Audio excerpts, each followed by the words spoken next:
So good morning guys, welcome back to my channel guys. Meron ba kayong manok na katulad nito? Kanina ang bilis kumain tapos bigla na lang huminto. So ito po yung nilapitan ko siya guys. At ito po yung ating na-observe sa kanya. So ito guys, may manok tayo rito, bigla na lang huminto sa pagkain. Pero naubos na niya guys, gutom na gutom siguro. Kakauwi ko lang dito sa bahay. Ito po yung nangyari. So kanina ang bilis na kumain pero ngayon nag-stop siya. So, kinuha ko, nalapitan. So, lahat ng feeds rito, dito nag-stock sa kanya na lalamunan ito.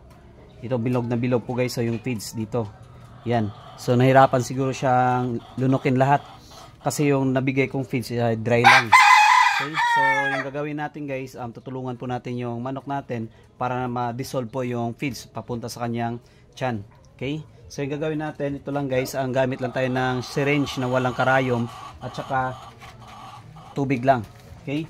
Bali yung gagawin natin dito. Yung gagawin natin dito guys, kuha lang tayo dito ng tubig. Lagay sa syringe natin. Tapos kunin natin yung manok.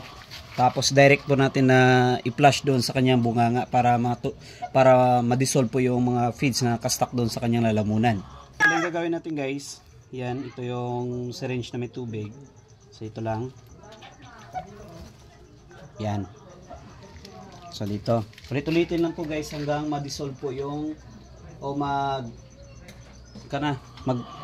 mag-direct na pa ilalim yung feeds ng manok.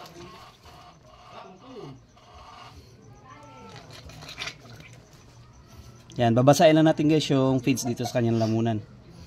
Okay, ulit-ulitin lang guys para hanggang ma-dissolve po yung feeds doon.